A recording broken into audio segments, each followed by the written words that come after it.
Hi, my name is Darren Perry. I'm from Fishers Solicitors and I'm a solicitor and Notary Public. In my role as a solicitor, I deal with tax trusts, high net worth individuals, and I help people save tax. In relation to my role as a Notary Public, I help individuals and large organisations in connection with documentation for use around the world. I've been in the legal world for almost 40 years and I moved to Fishers only in the last year. I wanted to be closer to home, I wanted to have a better work-life balance, and also Fishers always had a good reputation.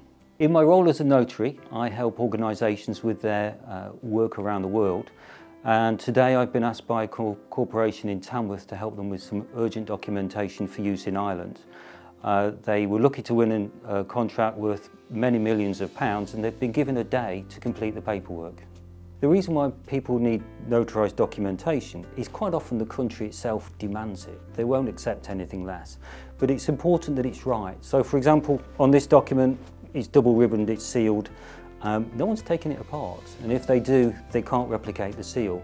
If I complete something as a notary public, it's taken as fact around the world. Documentation which tends to be notarised are powers of attorney, people buying properties abroad, documents which companies are completing to evidence that they've got the authority to do something, or contracts. Basically, it's a legal document that the receiving country requires to do the next step.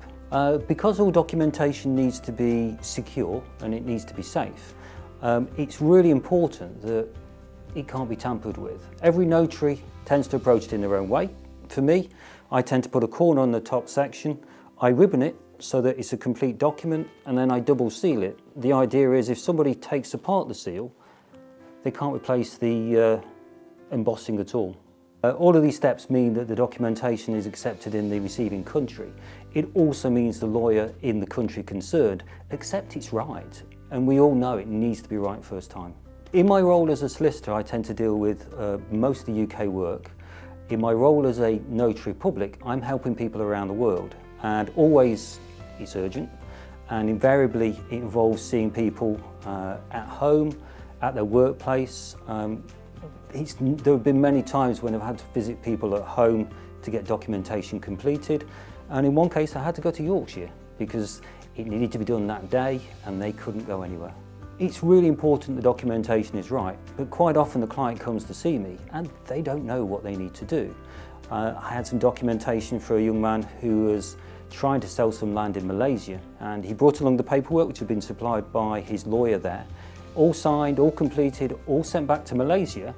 Then the lawyer told us it should have been in green pen. They didn't tell us that before. Certain countries can be quite hard work. American documents are particularly challenging because quite often there are 70,000 pages, everyone is signing in a different place. And because notaries in America are quite commonplace, nobody seems to understand that it's actually a separate legal profession in the UK. In relation to China, for example, they seem to change their requirements for legalisation almost every week, and I think this week we're looking at pink ribbon. I always check before I complete it.